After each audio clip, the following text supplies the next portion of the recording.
प्रिय दोस्तों, एक प्राचीन जंगल की गहराई में नीलवन नामक एक गुप्त राज्य था, जहाँ गर्भवती परियां रहती थी। ये परियां साधारण नहीं थी। उनके गर्भ में पल रहे शिशुओं में प्रगति की अद्भुत शक्तियां समाई थी। परंतु एक श्राप के कारण ये परियां अपने बच्चे को जन्म देते ही उन्हें खो देती थी। श्राप का रहस्य एक पुराने ऋषि के अधूरे मंत्र में छिपा था, जिसे सुलझाने के लिए उन्हें एक मानव की मदद चाहिए थी।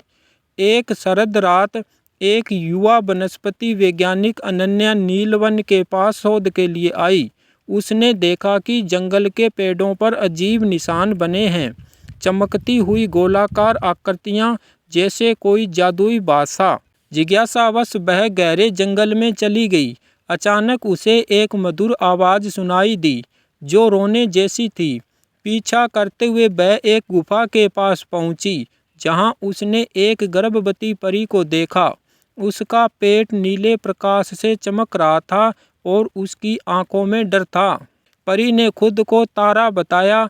उसने समझाया कि सदियों पहले नीलवन की परियों ने एक दुष्ट ऋषि को धोखा दिया था, जिसने श्राप दिया, जो भी परी गर्भ धारण करेगी उसकी संतान जन्म लेते ही पत्थर की मूर्ति बन जाएगी।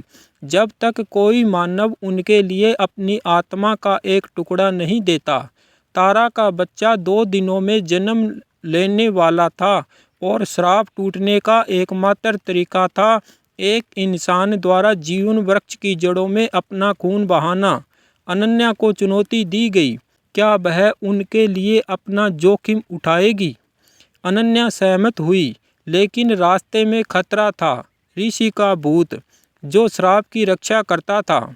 गुफा से निकलकर वे जीवन वृक्ष की ओर बढ़े, जहां तारा का प्रकाश मध्यम पड़ने लगा। अचानक हवा में एक गर्जना हुई। तुमने मेरे श्राप को चुनौती दी है। ऋषि का भूत प्रकट हुआ। उसकी आंखें अंगारों जैसी लाल थी। अनन्या ने वृक्ष की जड़ों पर खुद को काटकर खून बहाया, लेकिन भूत ने उसे रोकने की कोशिश की। तभी अन्य गर्भवती परियां वहां आई और एक सामूहिक मंत्र पढ़ा, प्रगति की शक्ति, श्राप को तोड़ो। ऋषि का भूत चीखता हुआ गायब हुआ और जीवन वृक्ष से एक चमकदार ऊर्जा फूटी।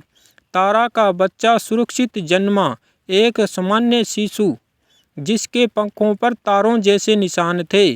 अनन्या ने देखा कि उसकी कलाई पर एक नीला निशान उभर आया, जो उसके और नीलवन के बीच बंधन का प्रतीक था। परियों ने उसे धन्यवाद दिया और कहा, अब हमारी संतानें स्वतंत्र है और तुम हमेशा हमारी रक्षक बनोगी। जंगल से लौटते समय अनन्या ने महसूस किया कि उसकी हथेली में एक छोटा सा पंख उग आया है।